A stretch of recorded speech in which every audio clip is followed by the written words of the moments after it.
जन्म है और हाथ जोड़ो। 6-7 पीढ़ी से हमको कौन लाए जानते नहीं, आज हम कुछ नहीं जानते।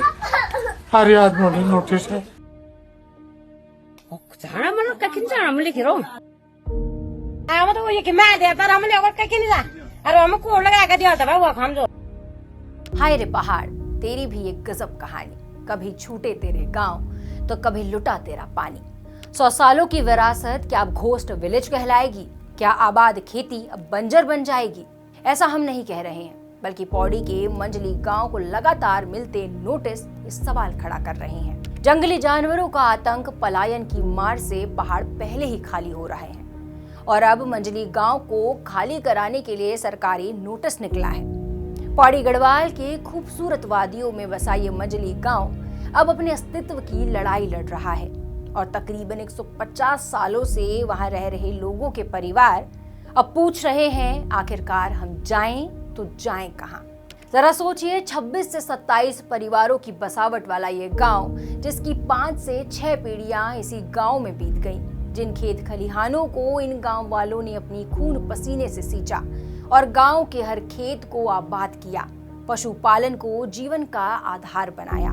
अब वन विभाग एक नोटिस थमाकर कह रहा है, गांव वालों, जल्द से जल्द ये गांव खाली कर दो।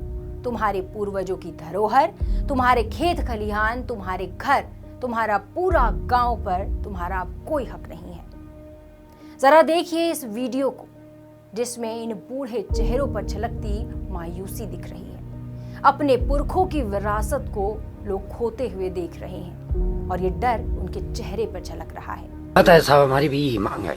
5वीं पीढ़ी चल रही है, 6वीं पीढ़ी। मैं नहीं कह रहा, हमने तो कुछ भी अधिक नहीं कर रखा ना। अब आ रही है नोटिस, हर साल आ रही है। हमको भी हर टाइम जंगलात वाले परेशान कर रहे हैं। क्या 6वीं पीढ़ी चले, इतना बुजुर्ग हमारे परदादा है, दादा और तब हमारे माँ बाप, तब हम, तब हमारे लड़के, तब हमारे पोते, 6वीं पीढ़ी चल रही, हर टाइम परेशानी।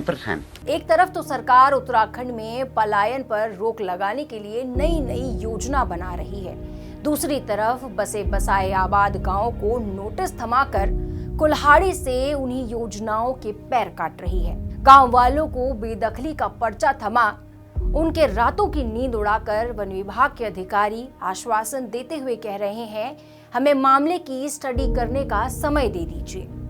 भविष्य में इस प्रकार के नोटिस जारी नहीं किए जाएंगे।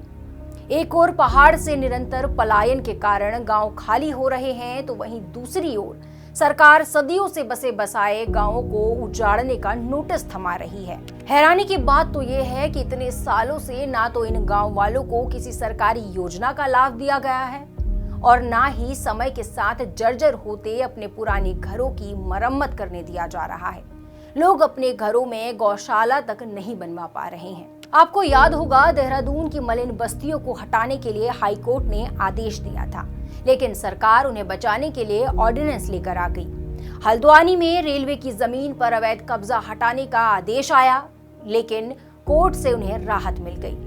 शहरों के लिए लोकतंत्र के तीनों खंभे मैदान में कूद पड़ते हैं, लेकिन पलायन की मार झेलते पहाड़ में एक बसे बसाए गांव को बचाने के लिए कोई आगे आखिरकार क्यों नहीं आ रहा? आखिर ये भेदभाव क्यों? क्या पौड़ी का ये खूबसूरत मंजरी गांव इसका हकदार नहीं है? क्या पहाड़ के मूल निवासी का इतना भी हक नहीं है? अपनी विरासत, अपनी संस्कृति को संजोए रखने वाले ये गांव क्या एक ऑर्डिनेंस के हकदार भी नहीं है? आपकी क्या राय है? कमेंट बॉक्स पर हमें जरूर बताइएगा।